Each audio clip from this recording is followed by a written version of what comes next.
في صحيحه بأسانيد صحيحة عن أبي هريرة رضي الله عنه قال قال النبي صلى الله عليه وآله وصحبه وسلم. The hadith in a number of collection Ibn Khuzayma in his Sahih, and Ibn Khuzayma, like Ibn Hibban, they both have books that are called Sahih. So you have Bukhari and Muslim, and their books are called the Sahihain. And then you have Ibn Khuzayma and Ibn Hibban. Each of them have a book that's called Sahih. And not everything in that book is actually Sahih, but that's what they called it. But the majority of them are, to be honest. And the majority of those hadith actually exist in the other collections anyways. But that's what they're called, but not everything in them is actually Sahih. But just to be noted. And Imam Bazar in his Musnad, Imam الحاكم in his Mustadrak, and Imam... Who else did I say? البيهقي in the Shu'ab. So those are this hadith is narrated in a couple of collections, and it's narrated by Abu Hurairah. It's a very short hadith, and you probably know it. But I like it because of the fact that it's during the time of Hajj. People are either leaving today or going to leave tomorrow or something within the next few days. So it's something you can do that's related to it. قال عليه الصلاة والسلام اللهم اغفر للحاج ولمن استغفر له الحاج. The Prophet عليه الصلاة والسلام, oh Allah, forgive the person who performs Hajj and those whom the person who's performing Hajj is asking Allah to forgive. Meaning the person who goes to Hajj and asks Allah subhanahu wa ta'ala to forgive others.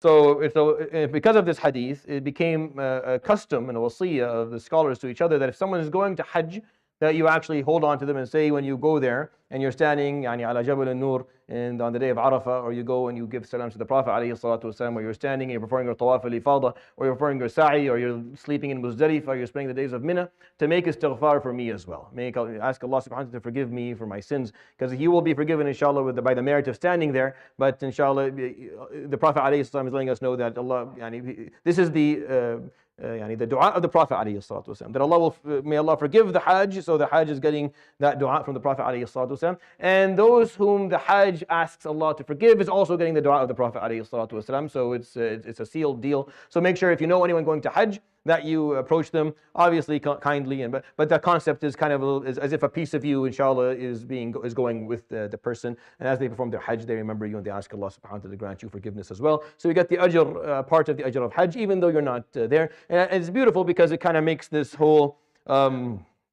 performance or this whole ritual something that everybody to a certain degree is participating in, even if you're not going there yourself.